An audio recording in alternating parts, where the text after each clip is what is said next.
Donc maintenant, on va regarder dans cette capsule numéro 4 comment on peut insérer une image et comment on peut aussi ajouter un enregistrement audio directement dans le journal de l'apprenant qu'on a construit dans notre bloc-notes dans l'application OneNote.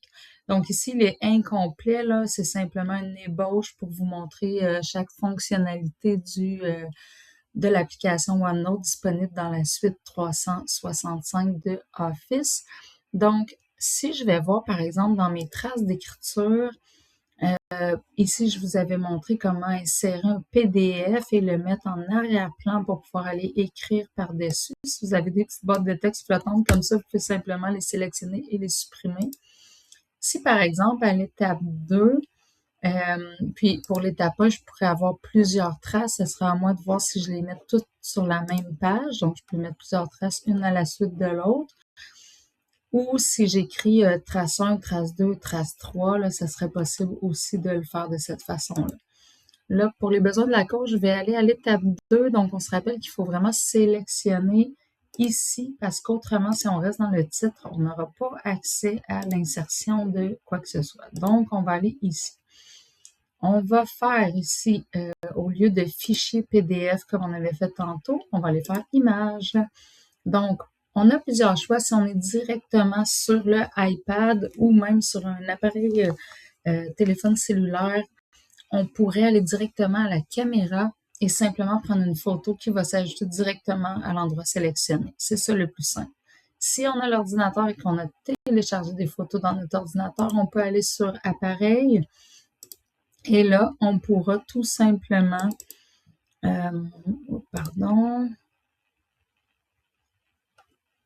aller sélectionner n'importe quelle photo qu'on a dans notre ordinateur. Elle va apparaître. Encore là, on peut ici la déplacer. Donc, on pourrait mettre plusieurs photos une à côté de l'autre. On pourrait aussi la recadrer.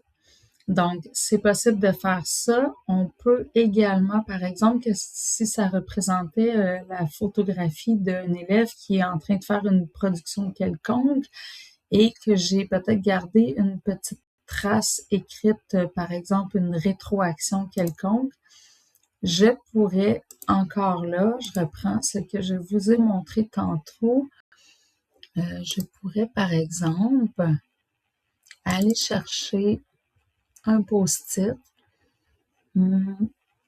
soit que j'ai complété à la main et que j'ai pris en photo, ou bien que je vais tout simplement directement insérer ici.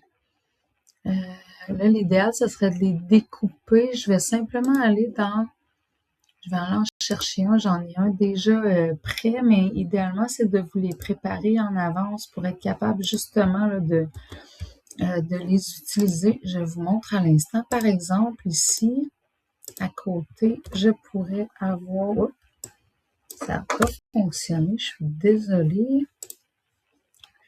Je vais faire ça rapidement. En fait, l'idéal, c'est de vous faire une section outils dans laquelle vous gardez déjà des impressions d'écran qui vont être prêtes pour pouvoir les utiliser.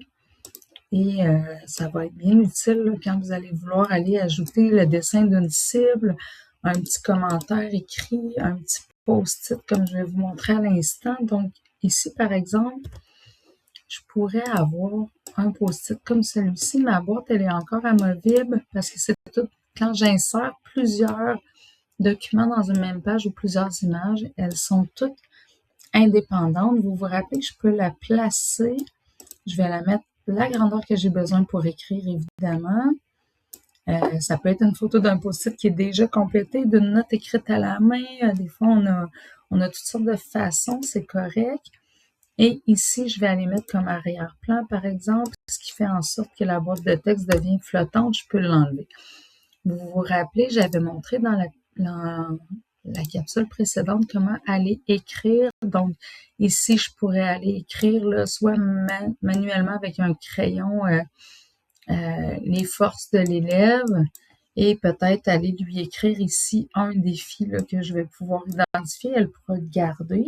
Si je suis pas à l'aise avec les outils numériques là, comme le crayon électronique, ou si j'ai pas l'équipement, ben à ce moment-là, je peux l'écrire à la main et je peux également prendre, comme je vous montrais tantôt, le petit crayon ici.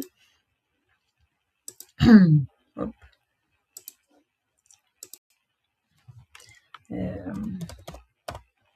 Bravo pour ton...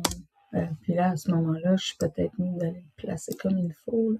Je pourrais même, ici, ce serait bien intelligent de garder mon image. Si je veux le faire comme ça, je vais garder mon image, je ne la mettrai pas en arrière-plan, en fait. Donc là, elle n'est pas en arrière-plan. Et là, ce que ça fait, c'est que je devrais pouvoir aller écrire directement dedans. Donc, mon petit curseur, il est là. OK. Ah, vous allez devoir effectivement le mettre en arrière-plan. Donc, c'est un petit test que je viens de faire avec vous en même temps. Voilà, donc je vais devoir tout simplement aller faire ceci, puis aller écrire ici là, les forces, par exemple, de mon élève que je tiens à lui nommer et peut-être un petit défi là, que je vais vouloir également aller montrer juste là. Donc, là, mon image a disparu. J'ai fait une petite erreur devant vous. Donc, il faut juste s'assurer de ne pas rien supprimer. Le plus simple, c'est évidemment d'aller écrire à la main.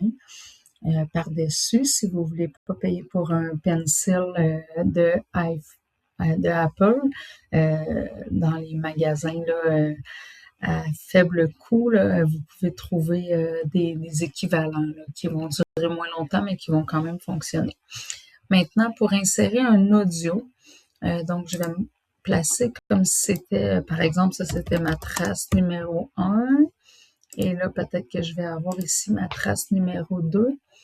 Je vais faire tout simplement insertion d'un audio. Ici, ça va générer une petite boîte comme ça où je vais écrire trace numéro 2. Et quand ça va être prêt, vous allez tout simplement pouvoir commencer l'enregistrement et l'éteindre. Si vous partagez ensuite la section ou la page aux parents ou à l'élève, ils vont pouvoir appuyer dessus et retourner écouter l'audio de l'enregistrement. C'est certain que là, moi ici, ça fonctionne pas bien parce que je suis déjà en train de vous enregistrer un vocal, mais vous allez pouvoir essayer, ça fonctionne très bien. À n'importe quel moment, vous pouvez supprimer comme ça, il n'y a pas de problème aussi. Donc, on se rappelle que pour insérer une image, on peut prendre directement l'appareil photo ici ou aller chercher une image qui est déjà téléchargée sur notre ordinateur ou notre iPad. Pour insérer un audio, on va aller ici tout simplement et ça va se faire automatiquement. On va pouvoir débuter et arrêter l'enregistrement.